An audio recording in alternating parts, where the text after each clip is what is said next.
하나님께 온전히 내어드리시기를 축복합니다. 오늘 함께 보실 하나님의 말씀은 사도행전 9장 15절 말씀입니다. 주께서 이르시되 가라, 이 사람은 내 이름을 이방인과 임금들과 이스라엘 자손들에게 전하기 위하여 택한 나의 그릇이라. 오늘도 매일 말씀 묵상과 함께 하시는 우리 제천교회 성도님들을 축복합니다.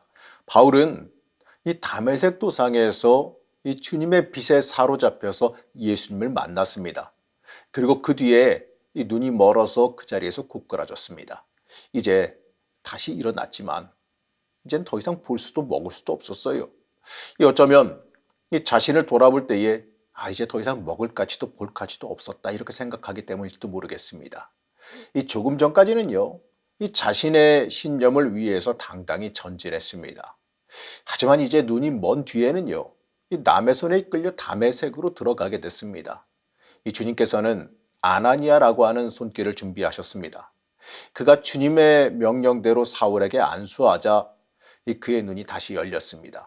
그런데 중요한 건요, 사울의 눈에서 비늘 같은 것이 벗어졌다는 거예요. 즉시 사울의 눈에서 비늘 같은 것이 벗어져 다시 보게 된지라 일어나 세례를 받고, 지금까지 사울은 눈에 비늘을 뒤집어 쓰고 살아왔지만 전혀 깨닫지 못했어요. 한번 생각해 보시기 바랍니다. 눈에 비늘을 뒤집어 쓰고서 이 세상을 바로 볼 수 있을까요? 우리가 흔히 색안경 끼고 보지 말라라고 말하지요. 이 편견과 잘못된 생각을 버리라라고 하는 의미이기도 합니다. 지금까지 사울은 눈에 영적인 비늘을 뒤집어 쓰고 살아왔습니다. 그러한 눈을 가졌으니 하나님을, 예수 그리스도를, 이 진리를 올바로 인식할 수가 없었지요. 안타깝게도요, 그가 섬김과 봉사에 열심을 내면 낼수록요, 오히려 사람을 해치고 주님을 대적하는 일이 되어버렸습니다. 우리는 이 모습을 보면서 무엇보다 우리의 눈에서 영적인 비늘이 벗겨지기를 소망해야 됩니다. 이렇게 눈에서 비늘을 벗음으로 인해서요, 사울이 새로운 진리를 발견했습니다. 자, 그렇단 말이죠. 그가 새롭게 만난 진리, 그 영적인 비늘을 벗음으로써 보게 된 은혜가 무엇일까요? 오늘은 잠시 그것을 나눠보도록 하겠습니다. 여러분 잘 알고 있는 십계명의 제1계명은요, 나 외에 다른 신을 내게 두지 말라입니다. 이 계명은 이 새긴 우상을 만들지 말라 이렇게 말씀합니다. 여러분 여기서 말하는 우상은요, 이 물질적인 신상을 말하는 것이 아닙니다. 이 출애굽기 20장 23절은 이렇게 말씀합니다. 너희는 나를 비겨서 은으로나 금으로나 너희를 위하여 신상을 만들지 말고, 이 말씀은 우리 스스로 하나님을 우상화하지 말라란 뜻입니다. 우리의 생각과 우리의 편견으로 하나님을 제한하지 말라라는 뜻입니다. 이 사울이 바로 그러한 사람이었어요. 사울은 예수님을 만나기 전에 이 자신의 욕망과 자신의 신앙으로 하나님의 형상을 만들어냈습니다. 누구보다 열심히 하나님을 섬긴다고 했지만 그가 믿은 하나님은 이 자신의 신념과 편견이 만들어낸 우상에 불과했습니다. 여러분 잊지 마시기 바랍니다. 내가 바라는 하나님 상은 없습니다. 내가 생각하기에 하나님이 이러이러하시면 좋겠다, 이러한 생각은 부질없어요. 하나님은 우리의 기대대로 우리의 생각대로 움직이시는 분이 아니기 때문에 그렇습니다. 오히려 하나님이 움직이시면 하나님이 행하시는 것이 진리고 그 진리에 맞춰 우리가 따르는 겁니다. 사울은 눈에서 비늘이 벗겨진 뒤에야 이걸 깨닫고 하나님을 바르게 바라봤습니다. 그 하나님은 나와 동행하시고 내 앞에서 살아계신 하나님이십니다. 샤를드 푸코라는 사람은 그리스도인에게 가장 어려운 일이 바로 이것이다 이렇게 말했습니다. 하나님을 믿는 크리스천에게 가장 어려운 것은 하나님을 올바로 믿는 것이다, 이겁니다. 어떻습니까? 참 많은 생각을 하게 만들어주지 않습니까? 여러분, 평소에 우리가 얼마나 하나님 믿는다고 쉽게 말합니까? 우리가 하나님을 믿는다는 것을 절대로 의심하지는 않아요. 그런데 왜 우리는 성경과 하나님의 뜻과 동떨어져서 살아갑니까? 왜 결정적인 순간에 하나님의 법칙보다 사람의 법칙을 더 따라가십니까? 그 순간에 이 하나님이 함께 현존해 계신다는 것, 나와 함께 하나님이 동행하시고 내 앞에 하나님이 계신다는 걸 잊어버리기 때문이지요. 때때로 사람들이 은혜를 체험하기 위해서, 이 하나님의 현존을 체험하기 위해서 이런저런 곳을 찾아다닙니다. 그리고 실제로 그러한 곳에 가서 하나님의 임재하심을 경험하고 오기도 해요.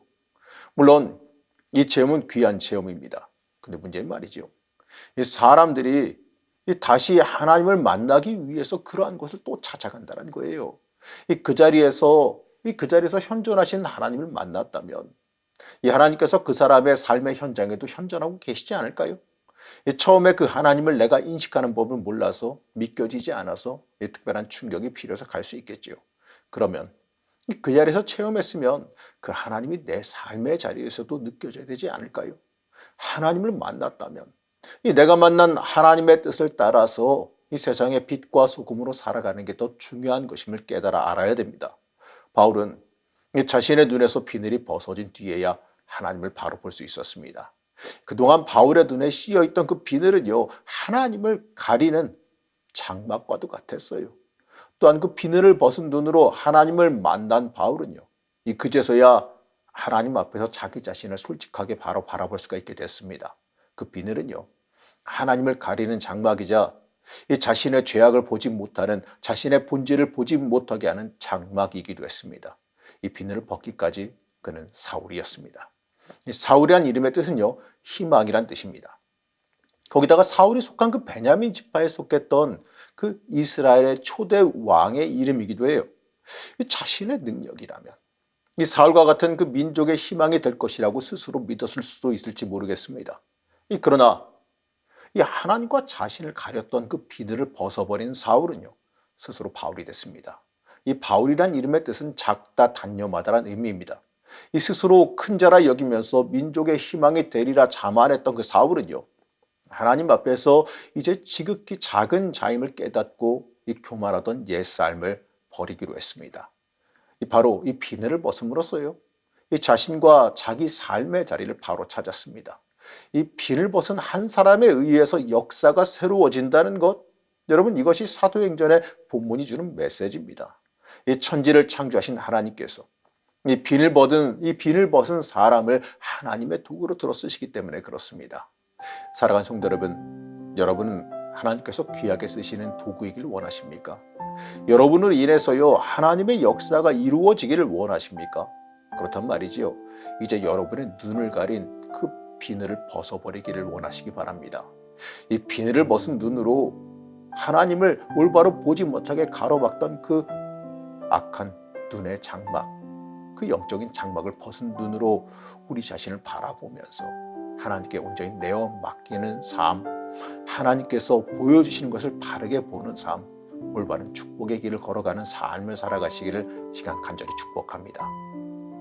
우리 인도하신 하나님, 사울이 눈에 비늘을 벗고 하나님을 바라보며 바울이 되었듯이 우리도 변화하기를 원합니다.